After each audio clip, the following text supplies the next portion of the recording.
Have you ever felt like time itself was slipping right through your fingers?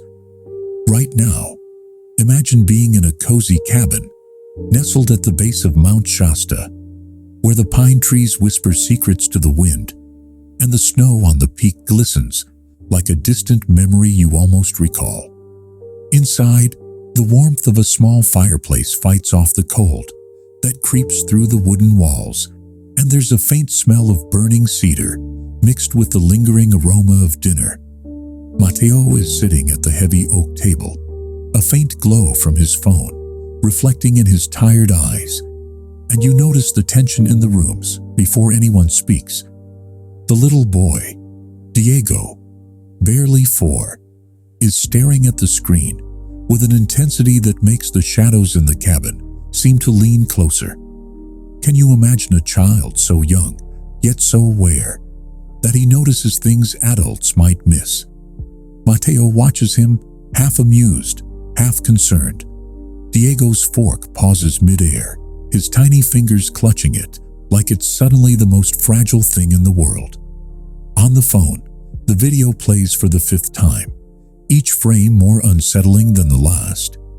The woman at the airport looks lost, her eyes wide, her lips trembling ever so slightly, not out of fear for herself, but because she doesn't understand what year she is in. "Papa," Diego whispers softly, almost afraid to break the strange quiet that has settled over the cabin. She doesn't know. Mateo chuckles nervously, brushing a hand through his hair. "Doesn't know what, champ?" But Diego doesn't answer immediately. He points at the screen. You follow his tiny finger and notice it too. The woman's eyes darting, searching desperately for something that isn't there anymore. The room feels colder suddenly, as if the mountain outside has leaned in to listen. Carmen, sitting across from Mateo, drops her fork. You can almost hear the metal hit the wooden table, echoing like a small warning. "What do you mean, my love?" she asks gently, her voice calm but tense. Mateo leans forward, squinting at the screen, as if sheer willpower could pull the woman out of her confusion. Diego shakes his head slowly. She thinks she's in the year 1347. Can you imagine?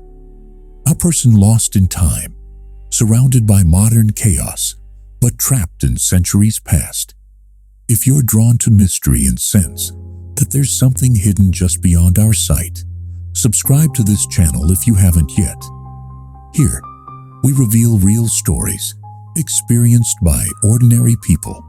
Stories so strange and compelling, they'll make you question everything you thought was real. The wind outside rattles the cabin windows. It's subtle at first, a soft hum, but then it grows, threading its way through the cracks of the door. Mateo's eyes widen as he rewinds the video once more. The woman isn't just confused. There's fear there, yes, but also a strange curiosity, like she's noticing things no one else around her can see. Can you picture it? A world within a world, layered so thinly that one wrong step could tear it apart. Diego leans closer to the screen, his small face illuminated by the glow of the phone. And you start to notice something unsettling. The shadows in the video seem wrong, not just in the way light and dark normally play tricks, but they bend in ways that make you question reality itself. Mateo freezes. You can almost hear his heartbeat, thumping against the silence of the cabin. "It's not real," he whispers to himself, though even he doesn't believe it. Or is it? Outside, Mount Shasta looms, its peak hidden by swirling clouds. Have you ever seen the mountain in the fog like that? It feels alive, like it's watching, waiting for something. Diego points again to the screen, voice trembling slightly. "Look at her eyes, Papa. She's looking for something she lost long ago." Mateo swallows hard. He can't explain why his chest tightens, why the hairs on his arms are standing up. It's as if the mountain itself is echoing the tension inside the cabin. And then, Carmen leans forward, eyes narrowing at the screen, whispering almost to herself, "She isn't just lost, she's trapped." The words hang in the air, heavier than the smoke curling from the fireplace, and you feel a shiver run down your spine. Mateo's hands shake slightly as he scrolls through the video again. The woman moves, the airport noise fades into something else, a whisper of something ancient, almost a memory you can't place but feel in your bones. Can you hear it too? Or is it only here in this cabin, at the foot of the mountain, where reality seems to bend around a small boy and his father? Have you ever met someone who seemed to carry centuries of confusion in their eyes? Diego leans closer to Mateo, his small hands folded on the table. And in that quiet cabin beneath the looming presence of Mount Shasta, he speaks with a clarity that freezes the room. "She doesn't know how much time has passed," he says, his voice soft but firm. "That's why she doesn't understand the airport, why she looks lost, why everything seems wrong to her." Mateo feels a shiver crawl up his spine, and you can almost see it yourself. The way the shadows from the flickering fireplace stretch across the walls, like silent witnesses to an unseen truth. Diego's words carry a weight far beyond his age, and you start to wonder, have you ever felt the world around you bend, even just for a moment, so that time itself seems unreliable? "How do you know that, Diego?" Mateo asks, his voice barely above a whisper, as if speaking louder might shatter the fragile boundary between what's real and what's not. Diego's eyes, wide and unblinking, meet his father's, with a gravity that feels almost impossible for a 4-year-old. "Because she told me," he says simply. And in that instant, the cabin feels smaller, as if the mountain outside is leaning closer to listen, curious about the secrets of a child's mind. "Last night," Diego continues, almost as if reliving the moment, "she came to my room." The words hang in the air like smoke, curling and twisting until you feel the chill of the mountain wind creeping through cracks in the cabin. Mateo exhales slowly, leaning back in his chair, trying to process the strange calmness with which his son speaks of a visitor who should not exist in this time. Diego's small voice softens, almost guilty. "She asked me where the cathedral was. She said she had to get there before the curfew." Can you imagine that? A woman lost in time, speaking to a child about rules and structures that no longer exist, as if centuries were nothing more than a blurred morning. Diego pauses, his gaze dropping to the table, and you notice the faint tremble in his voice.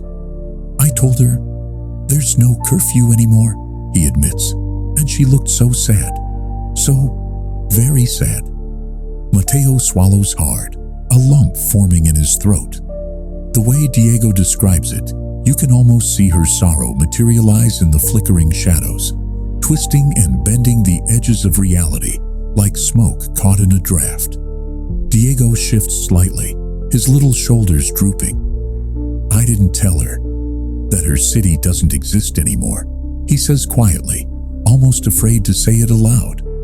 There's a pause, the kind that stretches into eternity when the wind outside the cabin picks up, rattling the windows like a warning you can't ignore. Mateo leans forward, placing a hand on Diego's small shoulder, trying to anchor him. But even he feels the weight of the unseen, the pull of something vast and ancient, pressing in from outside the walls.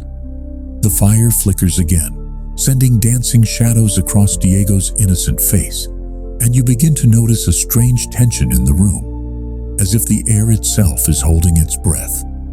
She looked at me," Diego whispers, like she could see all the things that have happened since she disappeared.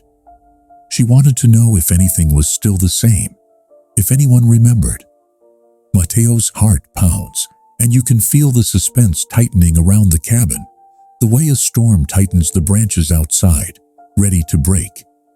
How can someone from the past Search for a world that has changed so completely. Diego tilts his head slightly, his expression thoughtful, and in the quiet, his words feel like a bridge between centuries. I told her. Some things are the same. Some are gone, he murmurs.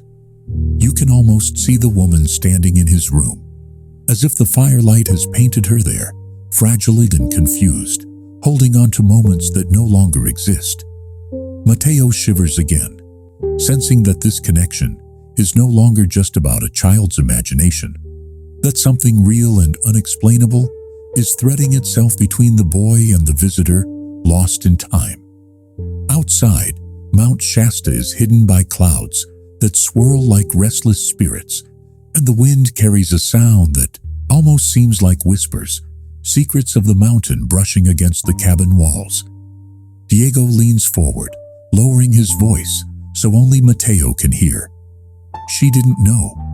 She didn't know where she was or when.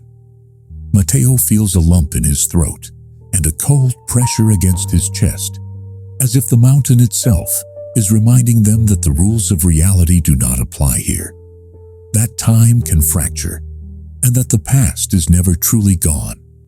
And then, Diego looks up at his father with eyes that seem older than 4 years should allow, a depth of empathy and understanding that makes you question everything you thought about childhood innocence.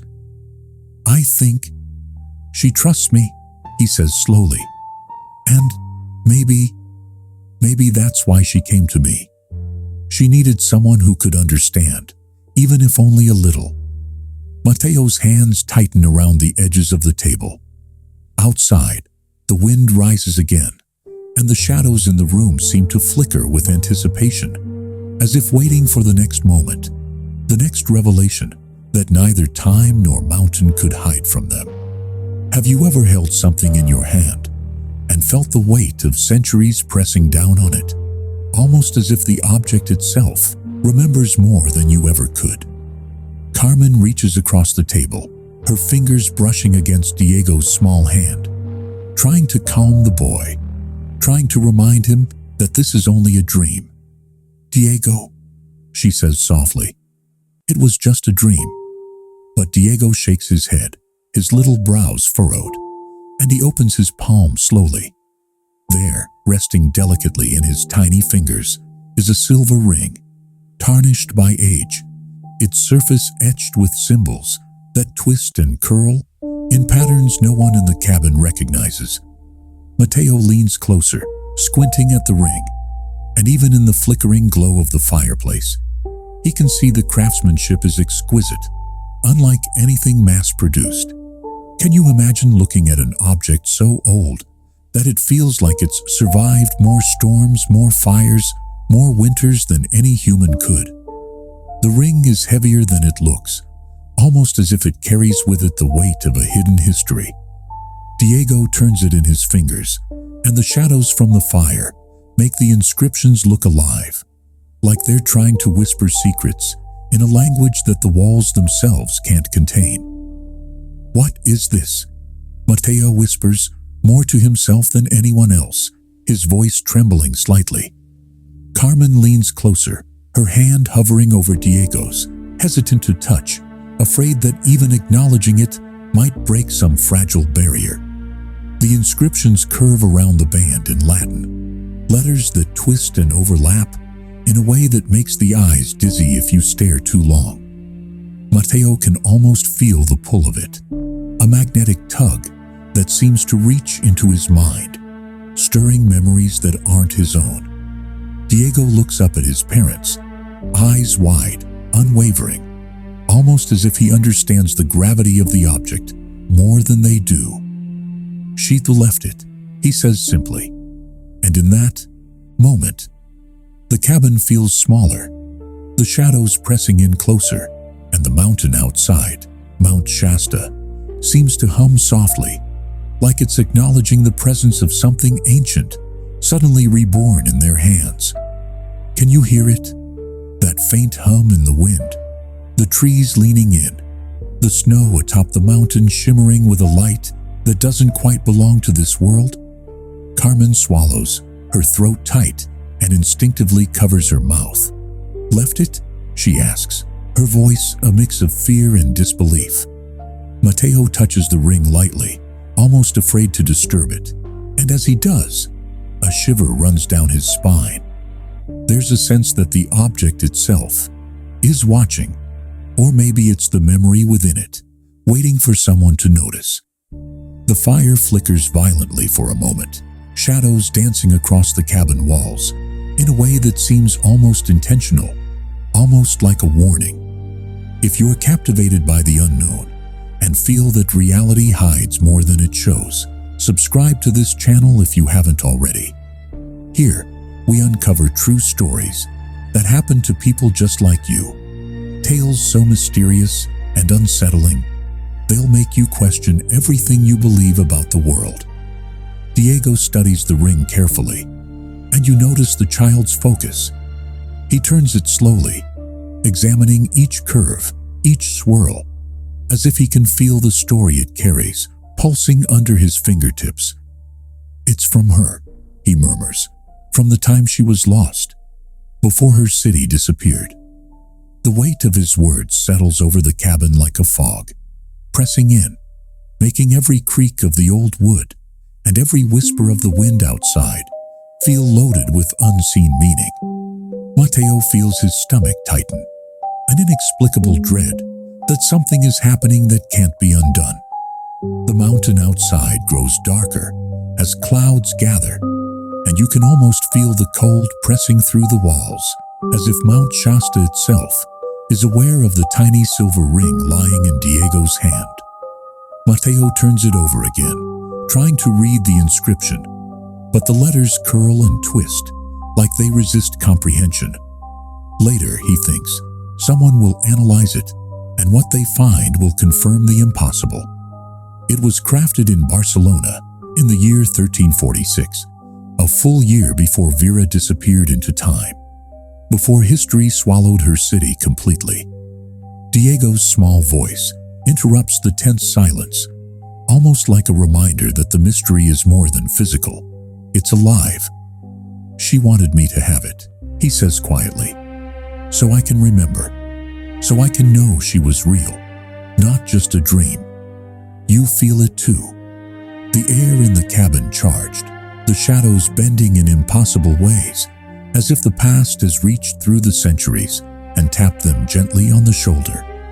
Mateo leans back, heart racing, unsure whether to feel awe or terror.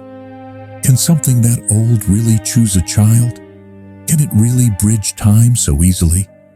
And then, for a moment, the cabin is completely still. The fire crackles, faintly, and the wind outside pauses, leaving a silence so complete it almost hurts your ears. The ring glows faintly in Diego's palm, a silver shimmer that seems to hum with a life of its own, and you feel, even in your chest, that nothing in the cabin will ever be the same again. Carmen whispers, almost to herself, "What have we brought into our home?" Mateo can only stare at the ring, feeling the pull of centuries and secrets, knowing deep down that this is no longer just a story, no longer just a child's imagination. It is a reality that has reached across time, through a mountain, to rest in the hands of a boy who might be the only one who can understand. Have you ever held a piece of history and felt it pulse with a life you couldn't explain, as if it remembered more than you ever could? The morning sun cuts through the mist that clings to Mount Shasta, spilling pale light across the cabin as Mateo drives in silence, the silver ring wrapped carefully in a soft cloth. His mind races with questions, and you can almost feel them too. How can something so small hold the weight of centuries? How can a single object connect a child, a mysterious woman, and a story that stretches across 700 years? He arrives at a small antique shop, tucked into a quiet street, the kind of place where time seems to slow, where the air smells faintly of aged paper and polished wood. Inside, Senor Robles, a man of 70 with decades of experience in medieval artifacts, greets him with a soft nod, his eyes sharp, despite the wrinkles that map his face like a history book. Mateo sets the ring on the counter, and Robles leans in, adjusting his glasses, hands trembling ever so slightly.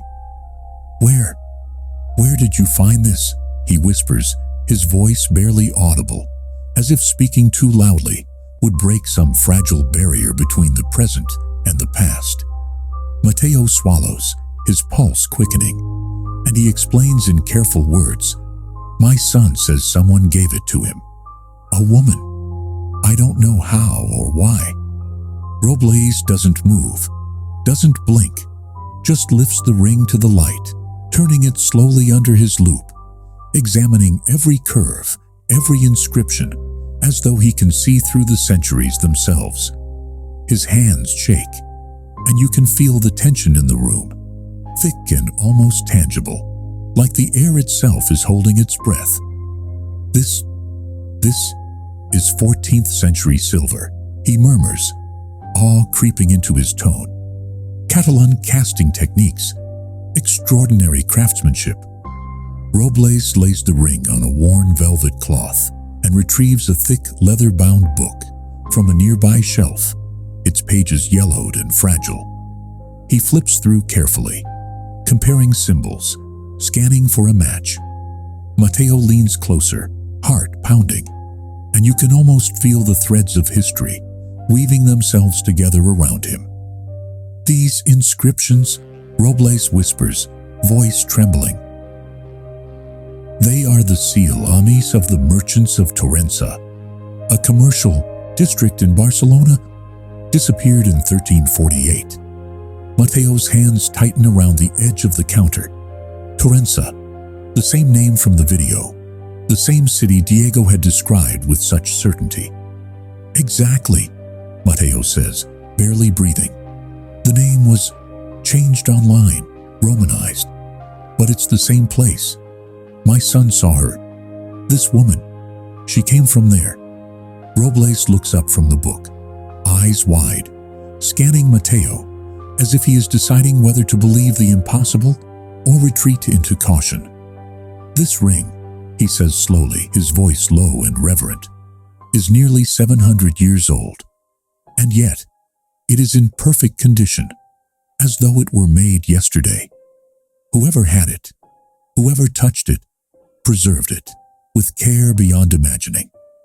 Mateo feels a shiver climb his spine, and you feel it too, the air between them charged with unspoken questions, the kind that make time itself feel fragile.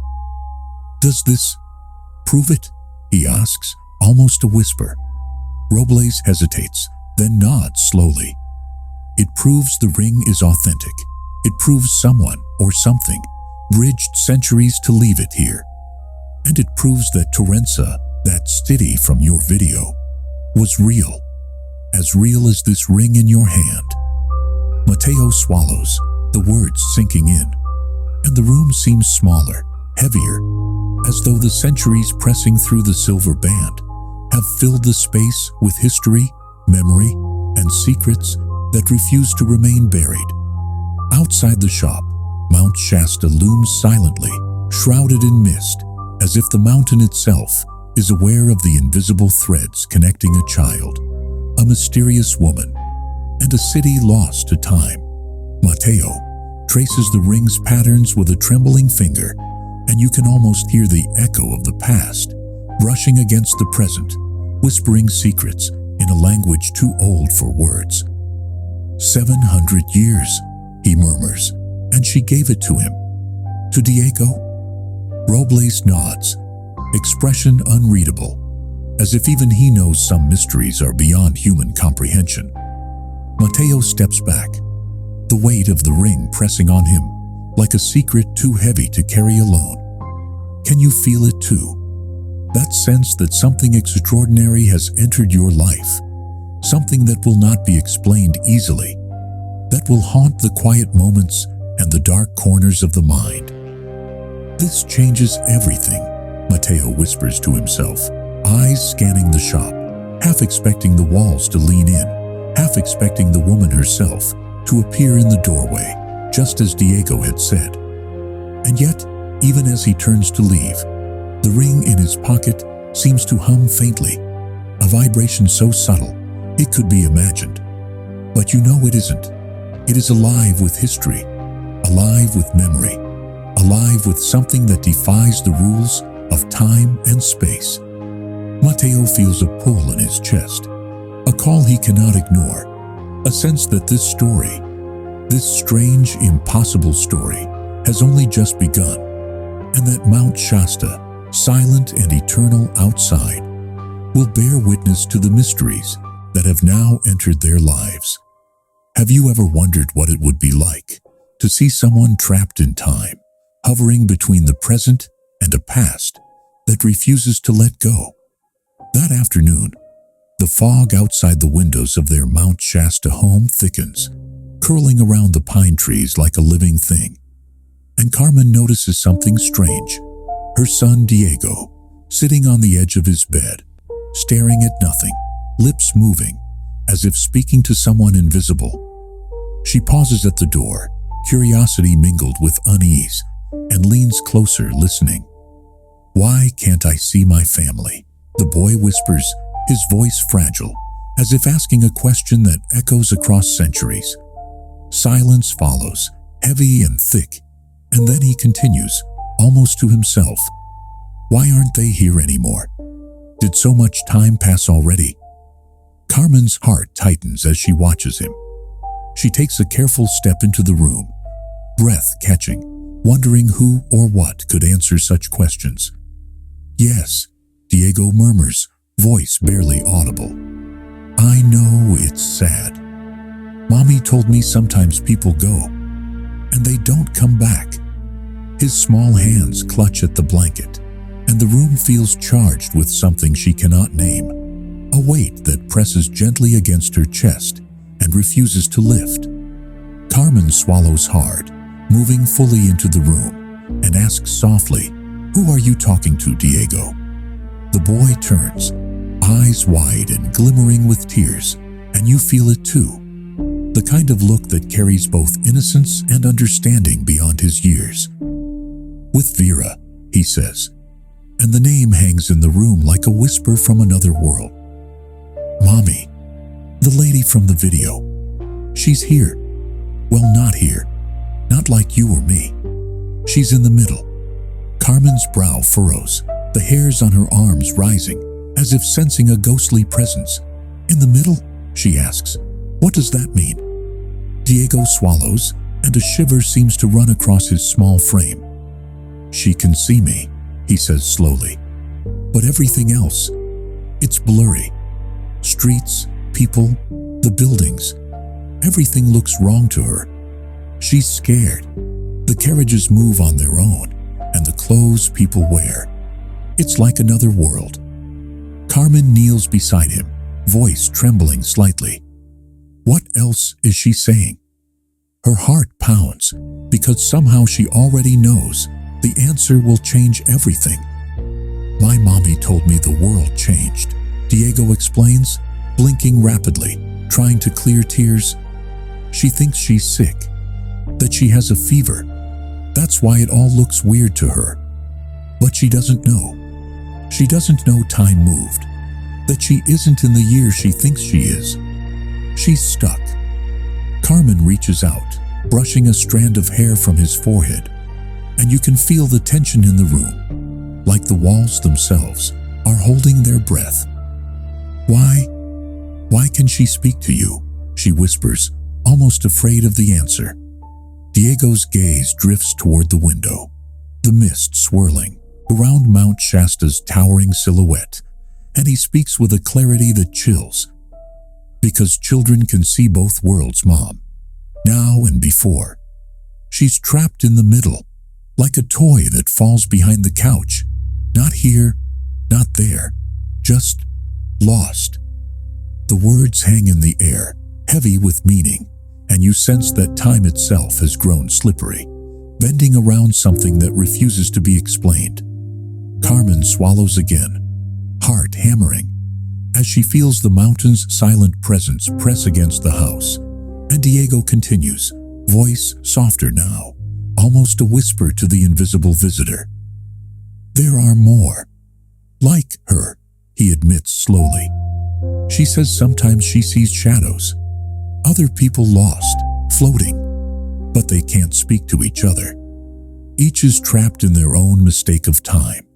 They wander alone in their own middle. Carmen feels a chill run down her spine, the hairs on her arms standing as if Mount Shasta itself is warning her, hinting at secrets older than she can imagine. The room falls into silence, thick with the weight of unseen eyes and unspoken centuries, and Diego sits quietly, clutching the blanket as if it is the only tether to the world that makes sense. Carmen watches him, unsure whether to feel relief or dread, and you can almost hear the mountain hum softly outside, a low vibration that seems to answer the boy's questions, hinting at mysteries too vast to understand fully. Mysteries that might reshape everything they thought they knew about time, about reality, and about the invisible threads that bind past, present, and future together. And in that quiet, charged moment, Carmen realizes that this is only the beginning, that the invisible woman, Vera, and the shadows she spoke of are just the first threads in a tapestry of lost souls, suspended between centuries, waiting for someone to find them, and that someone might be her child. Have you ever held someone in your arms and felt the weight of something you cannot explain, pressing down on your chest? A truth so strange, it almost hurts to believe? Carmen does, clutching Diego tightly against her, and for the first time, she wonders if what's happening isn't imagination, isn't some child's fantasy, but something far older, far more real, and terrifying. Outside, Mount Shasta's mist curls around the house like invisible fingers, and even the wind seems to whisper secrets that only the mountain has seen. The phenomenon they're facing is no longer confined to whispers in a bedroom or shadows in a corner. Suddenly, the world can see it too. The case of TORENZA erupts across the internet, drawing attention from thousands, and then a second video appears. It's shaky, handheld, recorded by a passenger at the Mount Shasta airport, a place that feels ordinary and safe, but now holds echoes of centuries past. In the footage, the woman moves nervously, glancing at officials, pointing to strange lights above the tarmac, speaking in a tone full of confusion and fear. "Where are the walls?" she asks, voice trembling. "Why are there so many torches in the sky? What are these beasts of metal?" You can almost feel her panic, can almost see her mind struggling to place the world she knows into the one she's trapped in. Carmen feels her throat tighten as she watches Diego's eyes, wide and shining with that unshakable certainty that only children seem to possess. "They understand me," he whispers. "She's scared. She wants help." And you realize the strangeness of it. This isn't a random video, a staged performance, or a trick of technology.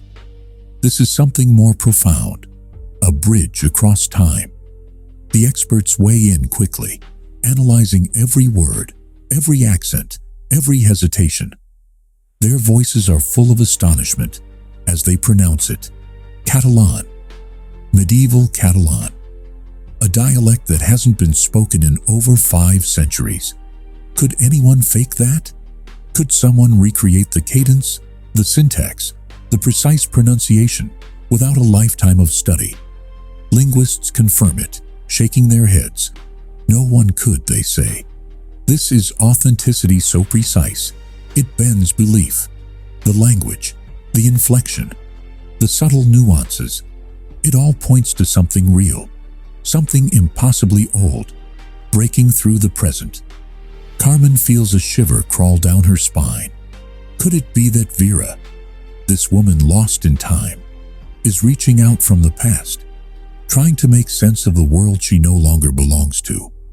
Diego sits on the floor, small hands clutching the edges of the blanket, eyes fixed on the screen, as if he's reading a letter written centuries ago, directly to him. She's asking questions no one alive could answer, he murmurs, voice trembling slightly. She wants to know what happened, why the city is gone, why the sky has lights instead of stars. The words seem to echo against the walls, heavy with urgency. Oh, and Carmen leans closer, feeling a strange warmth against her temple, like the presence of something unseen brushing against her. If you're captivated by the unknown and feel that reality hides more than it shows, subscribe to this channel if you haven't already. Here, we uncover true stories that happen to people just like you. Tales so mysterious and unsettling, they'll make you question everything you believe about the world.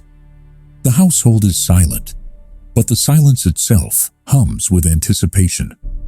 Mateo paces, the ring still in his pocket, heavy and warm against his palm, as if it carries its own heartbeat. He glances at the video again, replaying the woman's gestures, the frantic motions of someone stranded between centuries, and feels a pull that's more than curiosity. It's a call. What is she trying to tell us? He asks, though the room offers no reply. And yet, you feel it too, don't you? The mountain outside, looming, shrouded in mist, as if it has watched this unfold countless times before, and now waits for their next move. The video spreads quickly. Experts debate endlessly. Historians lean forward with disbelief. And suddenly the world becomes part of this strange story that began in the quiet of a child's bedroom in Mount Shasta. Carmen realizes that reality has shifted slightly, like a page torn from a book and slipped between two other chapters, invisible but undeniable. Could the past be intruding on the present? Could time itself be bending around something or someone that refuses to stay in place? And Diego is no longer just a boy watching a strange video. He is a witness, a participant, a bridge between centuries. He leans closer to the screen, voice soft but urgent. She's waiting. She wants someone to find her. She wants someone to tell her the world has changed. But she can't see it clearly. Not yet. Carmen feels her heart race, the fog outside the windows pressing closer. And you, listening to this, can almost hear the whisper of history brushing against the present, urging them forward, urging you forward, into something that no one could have imagined. Mount Shasta stands silent outside, snow-capped and mysterious as the wind stirs the trees like a signal. Inside, the room is charged with a tension so sharp you could cut it with your hands. The second video has proven something undeniable. The woman exists, the language is real, and time itself, is no longer a safe boundary. And in that moment, Carmen, Mateo, and Diego realize that their lives have become entwined with something far larger, far older, and far more dangerous than they could have ever prepared for. Mateo didn't know what to expect when he dialed the number for Dr. Elias Campos, a theoretical physicist from UNAM. But the moment the call connected, he felt a shiver run down his spine. "I saw your case in the news," Dr. Campos said, voice calm but heavy, carrying the weight of someone who has stared into the impossible and returned changed. "The ring. The boy. I need to speak with you immediately." And so, on a crisp morning in Mount Shasta, Mateo found himself sitting across from a man whose eyes were sharper than his years suggested, a man who seemed to carry the memory of universes no one else had dared to touch. Dr. Campos was 50, yet his gaze carried decades beyond that, as if he had seen things that should not exist, glimpsed the spaces where reality frayed at the edges. The cafe around them buzzed with ordinary life, people chatting, coffee machines hissing, But inside their corner, it was as though the air had thickened, every second stretching longer than it ought to. "I've studied time for 30 years, Campos began, voice dropping almost to a whisper. "And most people, even physicists, don't understand it. Time is not a line. Time is layers. Layers of transparent paper, stacked one atop another, all existing simultaneously, but normally never touching." Matteo leaned forward. Layers. Could it really be so simple, yet so terrifying? Campos's eyes flicked to Matteo, scanning for comprehension. "And what happens?" he said slowly, as if savoring each word. "When these layers touch." Matteo held his breath. Collapses, distortions, entire lives trapped between layers, like insects in amber, frozen yet suffering, seeing everything but belonging to nothing. The words settled like a weight in Matteo's chest. Could Vera be one of those, trapped, caught between the world she knew and the one she could not comprehend? The physicist pulled a tablet from his leather satchel and swiped through images, diagrams, and equations that looked like alien scripts to anyone else. In 1347, Campos continued, voice almost reverent. There was an astronomical event, a rare alignment of 3 planets, a precise configuration that created a massive, though localized, gravitational distortion. Normally, it wouldn't affect anyone. But if, at that exact moment, there was another anomaly, an experiment, an explosion, a strong electromagnetic field, it could have anchored someone outside of time, leaving them suspended. He paused, letting the implications hang like the mist over Mount Shasta outside the window. Matteo's fingers fidgeted around the edge of his coffee cup. "So, you're saying Vera could have been caught in that moment? Pulled out of her own time?" "Exactly," Campos said, tapping on the tablet to highlight a series of calculations. "She is floating between her time and ours, seeing both, experiencing both, but never belonging to either. And the worst part," Campos's gaze darkened, "for those trapped, the world continues. For them, life goes on. They feel hunger, pain, emotion, but they are desynchronized. It is as if they are a scratched record, endlessly repeating, while the music around them flows normally." The notion gnawed at Matteo. Could a human being endure centuries of seeing, knowing, feeling, but never truly participating? He pictured Diego in his room, talking to Vera, as though she were right there. And suddenly it was clear. The boy could perceive what adults could not, could bridge the gap that trapped centuries in silence. And yet the suffering she endured. Was it possible that the past could bleed into the present so violently, so painfully, that a single child could witness it to firsthand, without being consumed? Campos leaned back, eyes distant, as though watching the ghost of a distant past play across the coffee shop. "Many people think of time as cruel," he said. "But this is cruelty beyond imagination. Being conscious, aware, trapped in the limbo between layers. It is endless. They feel hope, despair, confusion, and fear, and the world moves on, oblivious to their existence." Matteo swallowed hard, imagining Vera wandering unseen streets, shadows and torches and carriages moving like echoes from a dream she cannot escape. A world that has transformed around her while she remains suspended, timeless yet aging. Outside, the wind whispered through the evergreens of Mount Shasta, carrying the scent of snow and damp earth, and for a moment, it felt as though the mountain itself was listening, as though it had known this story all along and had been waiting for Matteo and Campos to understand. "Can it happen to more than one person?" Matteo asked, voice almost trembling.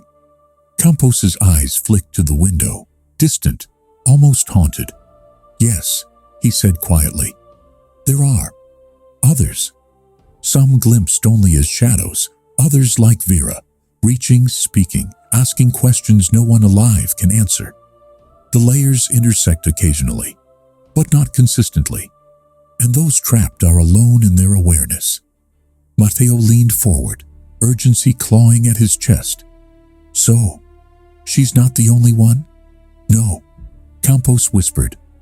And the longer they remain, the more the layers hold them, the more they suffer. Time is relentless, and for those caught, even 1 second feels like a lifetime. A silence fell over the table, thick and oppressive, broken only by the distant clatter of cups and murmurs of the cafe around them. The truth was undeniable. They were no longer just observing a mystery.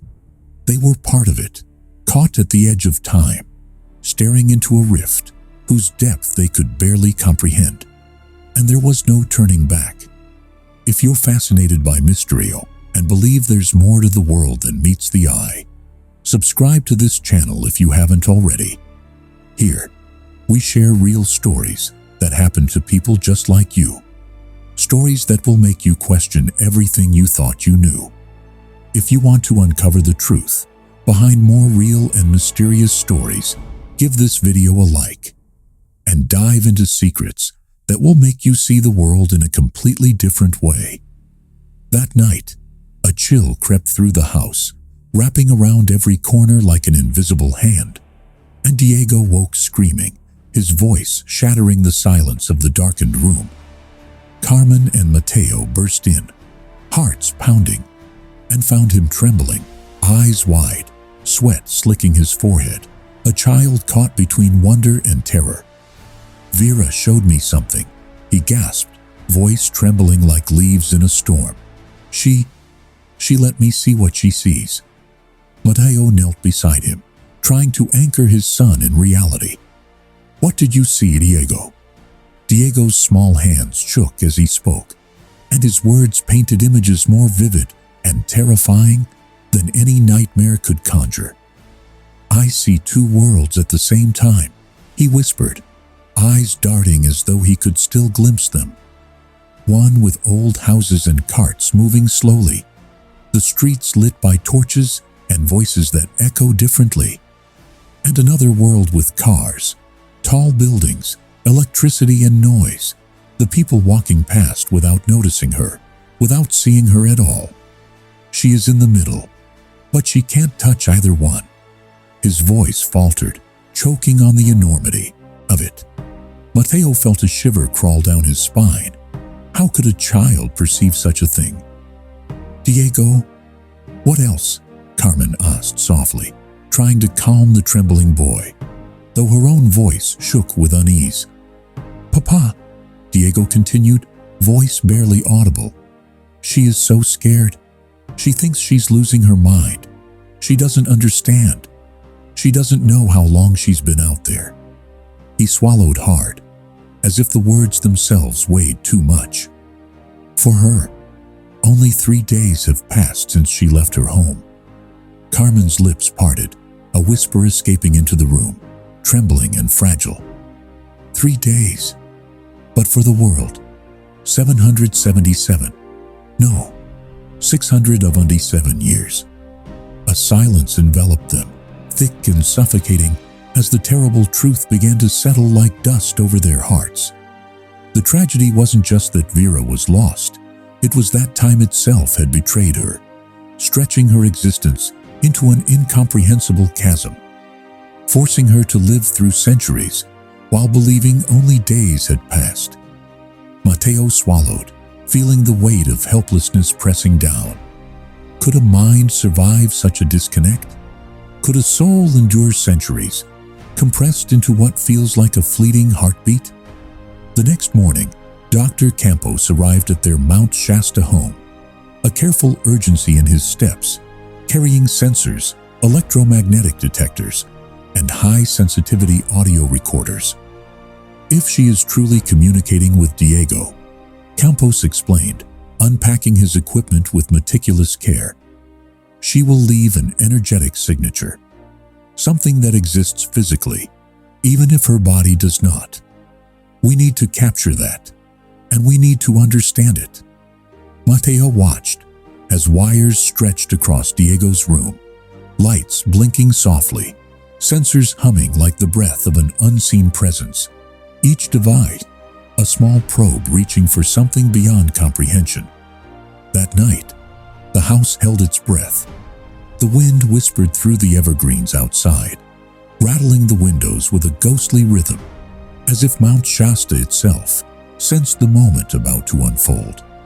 At precisely 3:17 a.m., the monitors erupted into chaos, electromagnetic fields spiking violently, readouts jumping in impossible patterns, the air thick with energy that prickled the skin. Then faintly, a voice, barely more than a whisper, slithered through the room, captured on the sensitive recorders. "Why doesn't my husband come?" the voice asked, thin, trembling, yet unmistakably human. "I told him I would wait at the plaza. Why is everything so strange? Why do people look at me like I am a ghost?" Diego's small voice responded, steady and filled with compassion beyond his years. "Because it has been too long, Mrs. Vera. Your husband is no longer here." The woman's voice wavered, confusion and fear lacing every syllable. "What do you mean, no longer here? I saw him this morning. He told me he would come after the market." Diego's eyes filled with tears as he whispered softly, "That morning was a long, long time ago." The recorder picked up the echo of a sob, a fragile sound that seemed to stretch across centuries, vibrating with grief and disbelief. Then silence. The sensors returned to normal, as though nothing had happened, leaving the room heavy with the weight of what had just transpired. Mateo and Carmen sat frozen, holding each other, their minds struggling to comprehend what they had just witnessed. This was no longer speculation, no longer theory. It was proof. Vera existed, caught between layers of time, trapped in a world she could see but never touch, suffering in a dimension outside human understanding. And Diego was the only bridge, the only witness, the only voice that could reach her. Outside, the night seemed darker, the mountain casting shadows that twisted and shifted like phantoms, and the wind carried the faintest echo of a life lost centuries ago.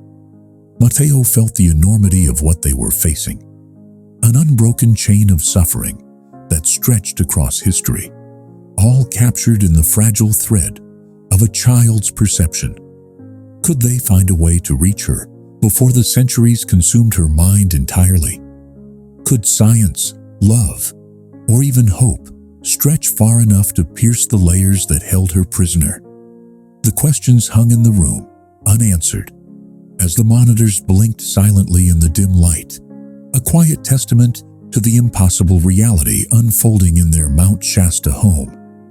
The following morning, Dr. Campos sat alone in the dim light of his makeshift laboratory, headphones clamped over his ears, eyes narrowed as he replayed the recording from Diego's room over and over again. This isn't possible," he muttered, the words trembling with a mixture of disbelief and awe. Each time Vera's voice filled the air, the sound seemed to emerge from nowhere, drifting through the space as though the very atmosphere itself had become a conduit for her words. Mateo watched silently, leaning against the doorway, feeling an icy knot of realization tighten in his chest. How could a human voice exist without a source? Could a person truly speak from a place that was not there? Campos adjusted the dials on his equipment, eyes scanning graphs and frequency readouts, murmuring to himself, "It's literally interdimensional," he said finally. Voice hushed, as if speaking too loudly might break the fragile illusion. "Her frequency is desynchronized with ours, like two radios almost, but not quite, on the same wavelength. Sometimes, just for a fleeting moment, the signals align, and we hear her. That's what Diego captured. That's how she communicates." Mateo swallowed, a lump forming in his throat. Could it be that Vera existed in some impossible layer of reality? A liminal space between what was and what is, eternally suspended, eternally trapped. At that precise moment, a knock at the door broke the tension. Carmen opened it to find Sofia Delgado, a local reporter with a reputation for chasing the extraordinary. Standing on the porch, a folder thick with notes clutched in her hands. "I heard about your son," she said quietly, almost conspiratorially, stepping inside as if entering another dimension herself. "I need to talk to you, to understand everything." Mateo and Carmen exchanged a wary glance, but something in her eyes, a mixture of determination and empathy, made them nod. She wasn't there to sensationalize, she was there to uncover truth. Once seated, Sofia opened her folder and began speaking in a measured, almost reverent tone. "I've been tracking similar cases for years," she said. "People who appear suddenly in airports, train stations, hospitals, completely disoriented, insisting they come from places that no longer exist. Countries that vanished decades, even centuries ago. Authorities dismiss them as delusional, medicate them, confine them. But I've seen the evidence." She flipped through photographs, archival images of individuals with haunted eyes, clutching passports to nations erased from history, scribbled maps of cities that had crumbled long before anyone alive could remember. Mateo leaned in, disbelief etched into his features. "Prussia," he whispered, "Yugoslavia, the Soviet Union, countries that no longer exist." Sofia's voice softened, but gained weight with every word, a chilling cadence that seemed to fill the room. 5 confirmed cases in the last 10 years, she continued, laying out dates, names, and locations. Men and women who insist they came from times long past, times that no one else remembers. They describe streets, marketplaces, customs, entire lifetimes that vanished into history, yet they recall them with perfect clarity. And when they speak, the people around them see only confusion and madness. But what if it's not madness? What if it's displacement? Campos, who had been silent until now, leaned forward, fingers steepled over his mouth. "Displacement is the right word," he murmured. "Not metaphorically, but literally. Our understanding of time is linear, yes, but in these cases, the linear model fails.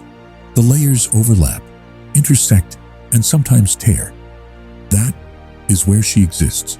That is where they exist. And each person who appears, each voice, each memory, is a fragment of those temporal collisions, bleeding into our reality for a brief, terrifying moment." Diego, standing beside Carmen, listened intently, wide-eyed and absorbing every detail, as if the very nature of reality had expanded and he had become the only child capable of comprehending it. "So, she's not the only one?" he asked, voice small and incredulous. Campos shook his head slowly, expression grave. "No, Diego. There are others, many others, and we've barely scratched the surface of understanding the rules, if there are any rules at all." The boy's hands trembled, but he did not look away. Could he truly bridge the worlds? Could he touch what was untouchable and speak what was unspeakable? Outside, Mount Shasta loomed under a gray sky, its peaks hidden by mist that swirled like ghosts, dancing between layers of reality. The wind whispered through the pines, carrying a sense of urgency that made the hairs on the back of Mateo's neck stand on end. Sofia gathered her notes and photographs, her eyes meeting theirs, with an intensity that conveyed both warning and hope. "You must understand," she said softly. "This is far bigger than one child, one woman, or even one family. This phenomenon touches more lives than anyone has imagined. Some vanish, some return. but no one truly knows what lies in the space between. That night, the family sat together, surrounded by sensors, notebooks, and recordings, each one acutely aware of the fragile thread separating them from the impossible. The room was silent, except for the faint hum of the equipment, a quiet pulse that echoed with unseen voices, with lives suspended in the cracks of time. Diego, curled in his chair, whispered into the air, "Can they hear me too?" His question hung unanswered, but it was filled with the kind of hope and dread only a child could bear when facing the incomprehensible. Could someone somewhere, trapped like Vera, be listening? Could the whispers of centuries-old lives finally be acknowledged, or were they doomed to echo alone in the void forever? The truth weighed heavier than the night air over Mount Shasta. As Sophia leaned closer, her eyes scanning the room like she was trying to see beyond the walls into places no human was meant to see. "It's not madness," she said softly, almost a whisper. But her words carried the weight of countless stories, lives scattered through time. They aren't delusional. They come from when those countries existed, and they don't know they vanished. They wander through the world believing themselves broken, when in reality, they are displaced. Mateo shivered, thinking of all the people who might be out there, lost between centuries, stepping into a world that had moved on without them. How many of them are wandering, thinking they are sick, when the truth is far stranger, far crueler. That night, Diego, restless and silent, drew at the small desk in his bedroom, the pale glow of a desk lamp casting shadows across his worried face. He had drawn Vera, but not as she was in any one place. One version of her shimmered in black and white, ghostly and distant. The other, in full color, vivid and alive, layered on top, like two truths colliding. Carmen bent over him, her voice trembling. "Diego, why did you draw her like that?" He looked up at her, eyes wide and unflinching, holding a weight far beyond his years. "Because that's how she looks, Mommy. One part of her is in her time. The other is here, and she doesn't know which is real." His small hands shook as he wrote beneath the drawing in jagged, hesitant letters. "Both are real." That simple sentence carried a terror that made Carmen's heart stop. Could you imagine seeing someone split between realities and knowing they could never truly exist in either? A week passed in tense silence, the air thick with unspoken dread, until the world outside their small cabin in Mount Shasta exploded with news that made their blood run cold. Vera had appeared again, but this time, not in some hidden corner of the United States, not in an airport confused and alone, but in the bustling heart of Barcelona, on Las Ramblas, recorded by a tourist who had no idea the footage would become a global sensation within hours. In the video, she walked slowly, her eyes wide with disbelief, her hands hovering in front of her, as if afraid to touch the modern world around her. She reached out to cars, parked along the boulevard, trembling, then screamed when a bus roared past, and finally whispered words that would chill the blood of millions. "Where is my daughter? Where is my little Elena?" Carmen's hands flew to her mouth as she watched the video, the horror of it sinking into every fiber of her being. Diego stood quietly beside her, his small body tense, and yet he understood, in a way no adult could fully grasp, the cruel truth that had twisted Vera's life into a nightmare spanning centuries. "Mom, Dad," he said quietly, his voice shaking but certain. She left her daughter playing in the plaza. Just for a moment, she went to buy bread, and when she came back, everything had changed. The plaza, the streets, the buildings, and her daughter was gone. Mateo's stomach clenched. Could you imagine losing someone? only to discover that the world moved forward without them, leaving everything and everyone they loved trapped in a time that had passed long ago. The images in the video replayed in their minds. Vera's frantic hands, searching air that offered nothing, her eyes darting between eras, her voice breaking as she pleaded for a child who, to her, was still alive, still playing just a few steps away. But Diego knew the terrible truth that Vera could not comprehend. Her daughter had lived a full life, born, grown, aged, and died over 6 centuries ago. Every moment Vera remembered, every glance she longed to share, had already ended long before she had crossed the temporal threshold that had brought her into this strange modern world. Could you imagine carrying the weight of centuries without ever realizing the consequences of stepping out of your own time? Dr. Campos entered the room, equipment in hand, his face drawn tight with worry and fatigue, yet his eyes still burned with the same intense curiosity that had driven him for decades. "We need to track her again," he said, voice low but urgent. "If she's appearing in multiple locations, if Diego's drawings are accurate, then she's not alone, and neither is anyone else trapped like her." Carmen clutched Diego to her chest, feeling the tremor of his small frame, and wondered how many unseen souls wandered, lost in time, their hearts forever tethered to a reality that no longer existed. How many Elenas were out there, waiting for mothers who would never return? That night, the cabin in Mount Shasta became a nerve center of impossibility. Monitors flickering with electromagnetic readings, audio devices straining to capture a frequency that only occasionally aligned, computers running algorithms that attempted to map impossible intersections of past and present.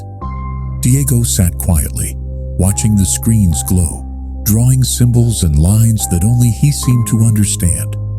Each beep, each spike in the readings echoed the cries of someone lost somewhere, stretching across centuries. Could science capture something that wasn't meant to exist in its timeline? Or was this just the beginning of an even greater tragedy? The wind howled outside, whipping the pines in furious waves, as if Mount Shasta itself were warning them, reminding them of the fragile veil between their world and the layers of time just beyond perception. And then, as the night deepened, the monitors flickered violently, audio spikes screamed through the headphones, and a voice, fragmented, layered, desperate, pierced the room. "Mother, Elena, where are you?" It was Vera, but distorted, overlapping, as if multiple versions of her were speaking simultaneously from multiple centuries. Diego's eyes widened, and Carmen's hand flew to her mouth. Could they actually reach her? Could they finally make her understand the truth that the world had moved on without her? Campos, standing amidst the humming machines, whispered under his breath, almost to himself, "She's calling." But it's not just her. Look at the readings. There's something else. Others. Mateo's heart raced. Others. Could there really be more people trapped, drifting through centuries, invisible to us, unheard, waiting for someone to notice them? The enormity of the reality settled over the room, like a cold, heavy fog. And in that moment, one question burned brighter than all the rest. If they could find Vera, could they find the others? Or were some stories meant to remain lost forever? If you want to uncover the truth behind more real and mysterious stories, give this video a like, and get ready to question everything you thought you knew about the world. Carmen pressed her hands against her mouth, her breath catching, as if she were trying to hold back a storm that threatened to break free. "Oh my God," she whispered, her voice trembling with a mixture of fear and disbelief, because in that moment, the enormity of what Diego had just revealed hit her like a thunderclap. Dr. Campos leaned over his notes, his fingers tracing equations and timelines with precise intensity, each calculation tightening the knot of horror in the room. If she left her home in 1347 and crossed into 2024, he murmured, his voice low and careful. For her, only days have passed, but her daughter remained in normal time, growing up without a mother, thinking she had vanished forever. She may have believed her mother died, or abandoned her, or simply disappeared into nothingness. Mateo's voice broke the silence, soft and trembling. It's a tragedy on both sides. Could you imagine living your whole life thinking the person you loved most simply stopped existing, while that person is alive somewhere, desperate, unable to reach you? The news of Vera's arrest spread like wildfire across Spain, igniting a frenzy that seemed almost surreal to the quiet mountains of Mount Shasta, thousands of miles away. Activists demanded her immediate release, claiming her detainment was a crime against humanity. Scientists lined up to study her, their curiosity mingling with a clinical coldness that made Carmen shiver. Even the Spanish government seemed paralyzed, unsure whether to intervene, to question, or to simply contain the phenomenon. Meanwhile, Vera lay in the sterile hospital room, her hands grasping at nothing, her eyes wide and searching, pleading for a daughter she remembered as small and laughing, but whom the world had long since claimed. Could you feel her confusion? Could you feel the helplessness of knowing everything has moved on, while you remain trapped, uncomprehending, your heart anchored to a time that no longer exists? Diego could not sleep that night. His small frame shifted restlessly in the dim light of their Mount Shasta cabin, the shadows from the towering pines outside flickering across his anxious face. Finally he spoke, his voice a trembling whisper that demanded attention. "I have to talk to her," he said, eyes wide and earnest, glimmering with tears. "I have to explain. I have to make her stop hurting." Carmen knelt beside him, brushing a strand of hair from his forehead. "How will you do that, son?" she asked softly, her voice heavy with fear. "We have to go to Barcelona. We have to see her, and I have to tell her the truth." Mateo placed a hand on Diego's shoulder, sensing the weight of the responsibility on the boy's young shoulders. Could a child really carry such a burden, and yet somehow know exactly what needed to be done? Diego's eyes filled with tears, shimmering like twin windows into a sorrow far older than his years. "Someone has to tell her that her daughter is safe," he said, his small voice cracking with the magnitude of the truth he bore. That she lived, that she was happy, that her mother never abandoned her. She just got lost on the way. Carmen's lips quivered, unable to find the words to soothe the anguish that filled the room. How do you console someone whose time and whose heart have been torn apart by centuries of separation, whose longing is endless, whose pain is unknowable to everyone but the child who can see both worlds? Diego's expression shifted to one of quiet, haunting clarity. His small smile weighted with sorrow. "How do you know she was happy?" Carmen whispered, a thread of hope barely visible in her voice. "Because Vera showed me," he replied, his words simple but infinitely powerful. "She showed me her memories. Elena grew up. She married. She had children. She lived to be 80. And every night of her life, she prayed for her lost mother." Carmen and Mateo froze, the magnitude of the revelation settling over them like a heavy, suffocating fog. Could you imagine living every day of your life, missing someone, only to find out that person has been carrying the same pain, unaware of the life you led without them? "Then they both suffered," Carmen whispered, tears streaming down her face, unable to stop the grief that had soaked into her very bones. Diego nodded, his small hands clutching hers. "Yes," he said, his voice barely audible, "but only one of them knows why." And in that moment, the cabin seemed impossibly silent, the night pressing against the windows with an almost tangible weight, as if the ancient pines outside were holding their breath along with them, waiting for what would come next.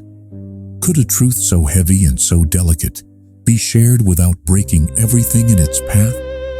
Could a child carry the sorrow of centuries and still remain human, still remain brave enough to speak it aloud? The wind howled outside Mount Shasta that night, rattling the cabin with a mournful, otherworldly sound that seemed almost like the cries of the lost, the ones who had wandered through centuries without anchor or recognition. And as Diego clutched his notebook, scribbling feverishly with trembling hands, he began to sketch another picture, another version of Vera, this time reaching across the divide, her hands stretching toward an invisible line that separated her from Elena. Could you see the anguish on his page? Could you feel the tension between the centuries, the impossible chasm between a mother and her daughter, bridged only by memories and a child's extraordinary understanding? Dr. Campos watched quietly, his heart pounding, knowing that if Diego was right, they might have found a way to communicate across time itself. "We need to try," he murmured, almost to himself, his voice heavy with the weight of both hope and fear. Carmen placed a trembling hand on his arm. "What if it fails?" she whispered, the words barely audible. Campos shook his head, eyes dark and determined. "It cannot fail. She is out there. And if we cannot reach her, if we cannot explain, then this suffering will never end." Could you imagine the stakes? One failure, and centuries of anguish would remain unbroken, a chain of sorrow stretching endlessly across time. Diego looked up from his drawings, his small face pale in the flickering light. "I can do it," he said, voice firm despite the quiver in his chest. "I can reach her. I have to. For Elena, for Vera, for both of them." Carmen and Mateo exchanged a glance, both terrified and awed, realizing that this child, no older than 10, was standing on the edge of a reality that none of them could fully comprehend. Could a single human being, so small and fragile, really be the bridge between centuries, the voice of truth across time itself? And if he could, what else might they discover waiting for them on the other side? 5 days later, the Hernandez family arrived in Barcelona, their journey funded entirely by a crowdfunding campaign that had astonished them by raising over $100,000 in just 48 hours. The story of the boy who could speak to the woman, lost in time, had captivated the entire world, and whispers of it had traveled even to the quiet, misty slopes of Mount Shasta, where locals found themselves staring a little longer at the ancient trees, wondering if time itself could bend in ways they had never imagined. With the guidance of Dr. Campos and Sofia Delgado, the relentless journalist who had refused to let this story fade, they obtained special permission to visit Vera in the psychiatric hospital, a permission so restrictive that every detail was recorded, timed, and watched. Only 30 minutes were allowed, and yet every second promised to be the most crucial of their lives. Can you imagine walking into a place where the walls are sterile and white, and every corner seems to hold both a question and an answer you're not sure you're ready to hear? They entered the room and found Vera sitting by the window, her gaze distant, almost hollow, scanning the city as if the modern world itself had betrayed her. Her hair was silver, her face lined with decades of weariness. But when her eyes finally met Diego's, something shifted. There was recognition there, sudden and fragile, like a flicker of candlelight in a storm. "You," she whispered softly, her voice trembling. "The boy who can hear me." Diego approached slowly, his small hand outstretched.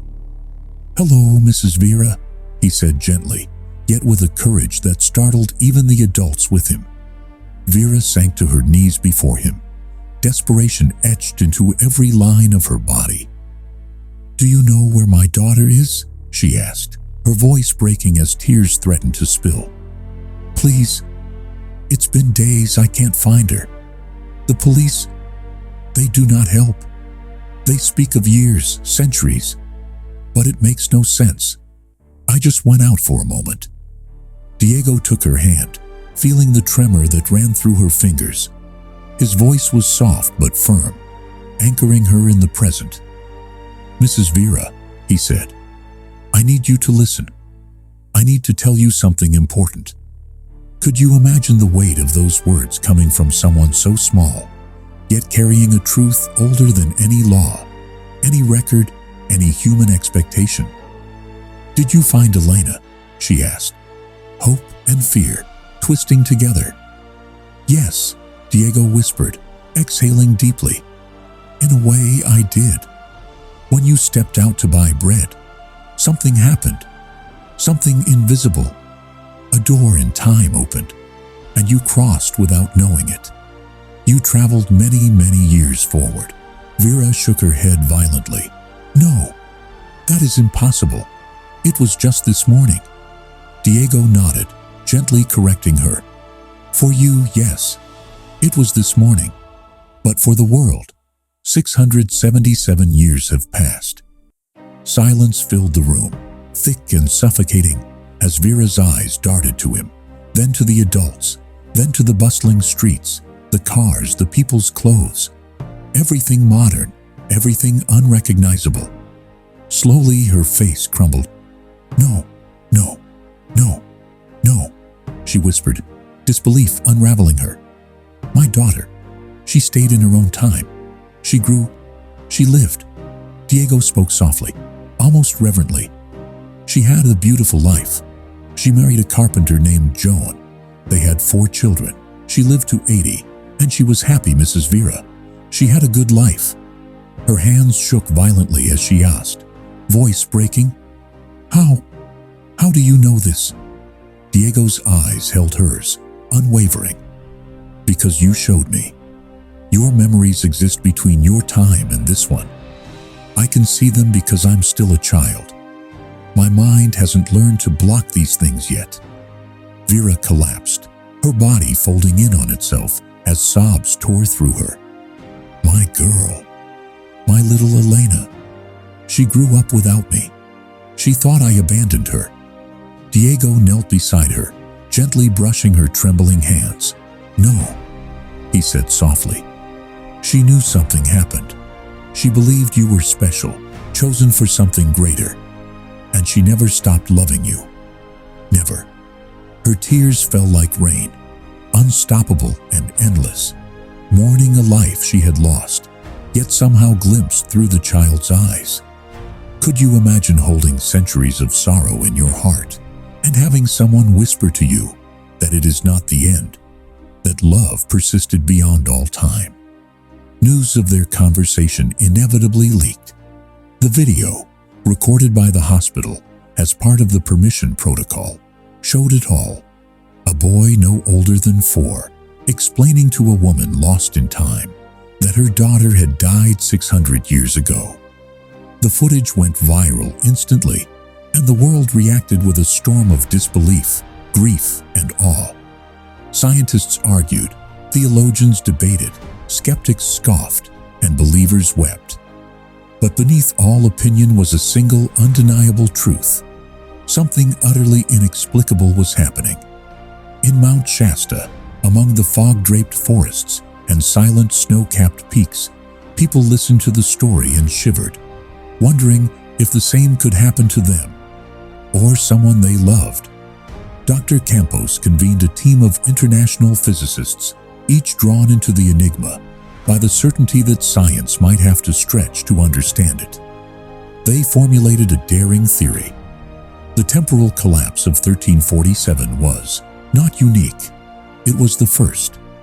Periodically, when celestial alignments allowed, The layers of time brushed against each other, opening brief, invisible windows. People could be swept forward, just like Vera, or backward, disappearing into centuries they did not belong to. Backward? Mateo asked quietly, dread creeping into his voice. Exactly, Campos replied. People from our time could be living in the past, forgotten by everyone, trapped in an era that doesn't belong to them, believing it is normal. Can you imagine a life lived entirely out of place, misunderstood as madness, labeled witch, prophet, or lunatic, when in truth, you were only a traveler lost in time? Vera remained in the hospital, but the approach changed. Instead of sedatives and restraints, the doctors listened. They showed her images of Barcelona in 1347, and she recognized every detail with uncanny precision. Streets that no longer existed, houses demolished centuries ago, marketplaces erased from memory. Professor Martín Aguirre, a medieval historian, confirmed every description. She was not inventing anything. Vera was a living window into history. Diego visited every day, learning the details of her life. Her husband, Pere, a merchant of fine cloth. Her daughter, Elena, who adored flowers. Her small house near the plaza. Could you imagine hearing someone describe a place you've never seen with the certainty of someone who lived it decades ago? One day, Vera asked, trembling, "Can I go back? Is there a way to return?" Dr. Campos shook his head, sadness etched deep in every line of his face. The collapse was a single event. The window closed. Even if you could go back, your world no longer exists. Everything you knew is gone. Vera's eyes filled with the quiet horror of realization. Then, I am alone. Completely alone. In a world where no one knows me. Where my family has been gone for generations. Diego held her hand firmly, warmth and certainty radiating from his small frame. You are not alone. I am here. And there is more. More people like you, lost, confused, thinking they are insane. I can find them. I can help them understand, so they don't suffer the way you did. Vera looked at him, wonder and disbelief mingling with hope. You would do that? For strangers? She whispered. Diego smiled faintly. You are not a stranger. You are my friend. And if there are more friends lost in time, I will find them all